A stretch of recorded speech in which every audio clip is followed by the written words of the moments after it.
The art theft stunned the world, valued at $500 million. The stolen works, including the concert by Vermeer, valued at $250 million, and The Storm on the Sea of Galilee by Rembrandt, were masterpieces that had once adorned the museum's walls. Now they were gone, and the world watched as the mystery deepened. The heist of the century, the Isabella Stewart Gardner Museum robbery, in the quiet hours of a cold Boston night, something extraordinary was about to happen. The Isabella Stewart Gardner Museum, home to priceless masterpieces, stood in silence, unaware of the audacious crime that would make it infamous for decades to come. Inside, two unsuspecting security guards were finishing their late shifts, completely unaware that they were about to become unwitting pawns in one of the greatest art heists in history. At 1:24 a.m. A soft but insistent knock echoed through the museum's entrance. Two men, dressed in full police uniforms, stood at the door. They claimed to be responding to a disturbance call, and the guards, thinking nothing of it, allowed them inside. But this was no routine check. This was the beginning of a carefully planned, methodical crime that would stun the art world. The thieves, seemingly calm and collected, revealed their true intentions once the door was closed. They handcuffed the guards, locked them in the basement, and took control of the museum. For 81 minutes, they wandered the gallery, disassembling priceless works of art from their frames with surgical precision. Works by Vermeer, Rembrandt, and Degas, worth an estimated $500 million, were taken without a sound, vanished as if they had never existed.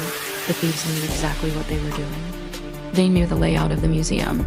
They knew which paintings to target, and they knew how to bypass the museum's alarm system without triggering a single bell.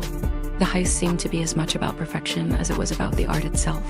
With remarkable speed, they exited the museum just as they had entered, unnoticed and untraceable by the time dawn broke. The museum's halls were silent, the priceless treasures gone without a trace. The museum's empty frames, still hanging on the walls where the masterpieces once resided, would become a chilling reminder of the crime. What followed was an investigation that would span decades, delving into the underbelly of organized crime, corrupt art dealers, and ruthless mobsters. The FBI, working tirelessly, dug into the crime's many leads, but the case remained elusive. Over time, theories emerged about the involvement of the New England Mafia, while others speculated that the artworks had been hidden away in private collections, too hot to be sold. And still, no one knew for sure where the paintings had gone. The museum offered a $10 million reward for information leading to the return of the art, but the pieces were nowhere to be found. As years passed, rumors swirled, but the stolen paintings remained a ghost story in the art world, lost to time, or perhaps hidden away in plain sight. Even today, more than 30 years later, the case remains unsolved. Investigators have questioned former security guards, traced mob connections, and scoured the world's art markets. Yet the mystery endures.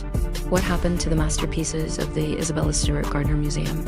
And who, after all these years, might finally reveal the truth?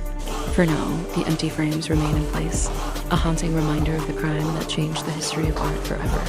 And as the mystery continues, one thing remains certain: the story of this heist is far from over. The art is out there, somewhere, and someone knows where it is.